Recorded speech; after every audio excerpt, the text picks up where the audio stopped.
And he, if I share a personal experience here, he's dysregulated. He's all out of sort, slam doors when they're teenagers, or they're like, I hate you, mum, or whatever it might be. We can't make cakes. We don't have a whisk.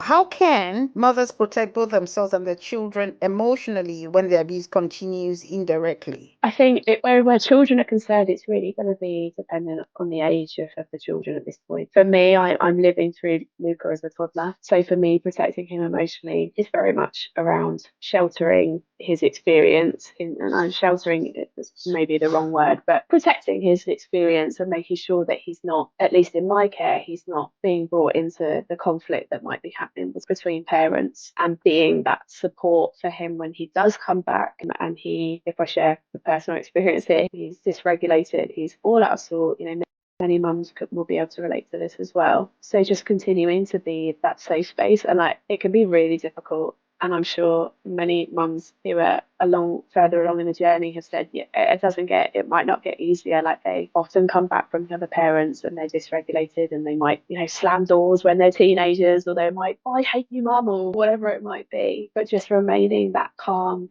safe, neutral space for them, and not getting sucked into, it's not the kid's fault that we're in this situation. They've done nothing wrong. So just keeping them forefront of your mind is what's helping me at the moment, and I'm sure will help others as well. And in terms of protecting them, I've seen it now with my little boy.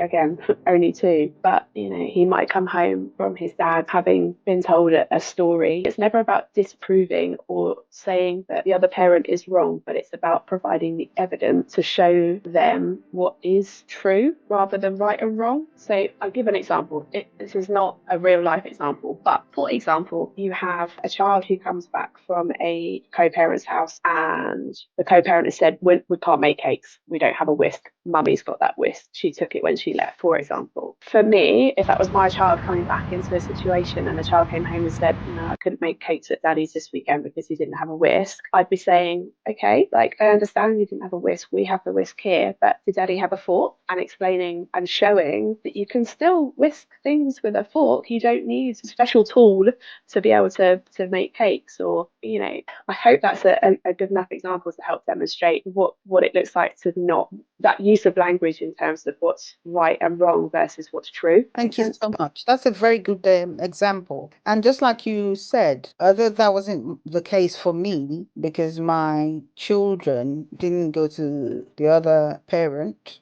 for weekends or anything, because I don't think he wanted them. He couldn't cater for them, so to speak. But like you highlighted earlier on, they might go to the other co-parent and they come back angry. So what you can do is to make sure they journal, right, what is making them angry, or when they're calmer, have a talk with them, or they can go out when they're getting angry, go for a walk just to calm down and then regulate and have a talk with the other parent. So thank you so much for that. That's a very good example.